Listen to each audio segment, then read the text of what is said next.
ને લઈને ગુજરાત કિસાન સંઘર્ષ સમિતિ ટ્રેક્ટર રેલી કાઢશે। ગુજરાત કિસાન સંઘર્ષ સમિતિ અને કિસાન કોંગ્રેસે ખેડૂતોના પ્રશ્નોને લઈને ટ્રેક્ટર રેલી યોજવાની જાહેરાત કરી છે। ખેડૂતો અને પશુપાલકોના દેવા માફીની કિસાન કોંગ્રેસે માંગ કરી છે। ખેત પેદાશો અને દૂધ ઉત્પાદનના એમએસપી નક્કી થાય, એમએસપીની ગેરંટીવાળો કાયદો બને તે માટે પણ માંગ કરવામાં આવી છે। સરકારની નીતિના કારણે ખેડૂતો દેવાદાર બન્યા હોવાના કોંગ્રેસના દાવા છે। 15 જૂને વિવિધ જિલ્લાઓમાંથી ખેડૂતો ટ્રેક્ટર લઈને સવારે 10 વાગે અમદાવાદની શાંતિપુરા ચોકડી પહોંચશે અને 1111 ટ્રેક્ટર રેલી યોજશે। ગાંધીનગર પહોંચી આવતીકાલે ખેડૂતો સુરેન્દ્રનગર કલેક્ટરને રજૂઆત કરવા રેલી સ્વરૂપે જશે। 2 દિવસના રાજકીય ડ્રામા બાદ આવતીકાલે યોજાશે દિયોદર તાલુકા પંચાયતની ચૂંટણી। પહેલા ચૂંટણી અધિકારી સાથે ધક્કામુક્કી ઝપાઝપીના કારણે ચૂંટણી ન થઈ, પછી ચૂંટણી અધિકારી જ બીમાર પડી જતા આખા દિવસના ડ્રામા બાદ ચૂંટણી મોકૂફ રાખવામાં આવી। અંતે હવે દિયોદર તાલુકા પંચાયતના પ્રમુખ અને ઉપપ્રમુખની ચૂંટણીનું શુભ મુહૂર્ત નીકળી ગયું છે। 2 દિવસના રાજકીય ડ્રામા અને ગરમાવા બાદ અંતે પ્રમુખ ઉપપ્રમુખની ચૂંટણી યોજાવાના સસ્પેન્સ પરથી પડદો ઊંચકાઈ ગયો છે। હાઈ વોલ્ટેજ રાજકીય ડ્રામા વચ્ચે આવતીકાલથી નવી તારીખ જાહેર કરી દેવામાં આવી છે।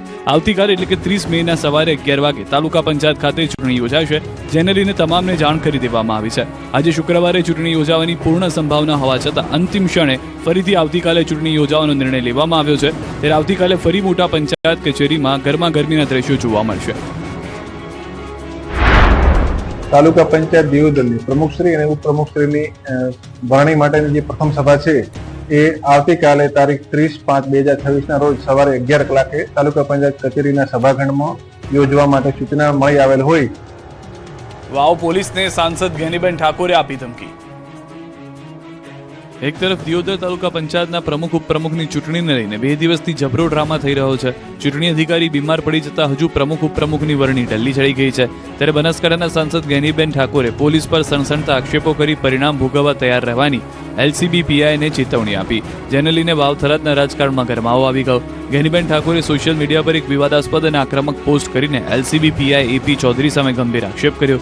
ગેનીબેન આ પોસ્ટમાં અધિકારીને સીધી ચીમકી આપતા લખ્યું કે પરિણામ ભોગવવા તૈયાર રહેજો। પીઆઈ એપી ચૌધરીની કામગીરી સામે સવાલો ઉઠ્યા અને આક્ષેપ કર્યો કે એલસીબી પીઆઈ દિયોદર તાલુકા પંચાયત કોંગ્રેસના સભ્યોને તોડવા સભ્યોના પરિવારને ધમકી આપી રહ્યા છે। એપી ચૌધરી જ્યારે 2017માં સુઈગામમાં ફરજ પર હતા ત્યારે પણ તેઓ એકતરફી કાર્યવાહી કરતા। તેમણે આક્રમક વલણ અપનાવતા અંતમાં ચીમકી આપી હતી કે જો આ પ્રકારની કાર્યવાહી બંધ નહીં કરવામાં આવે તો તેના પરિણામ ભોગવવા માટે તૈયાર રહેવું પડશે। આ નિવેદન બાદ સમગ્ર પંથકમાં રાજકીય વાતાવરણ ગરમાયું છે। છોટાઉદેપુર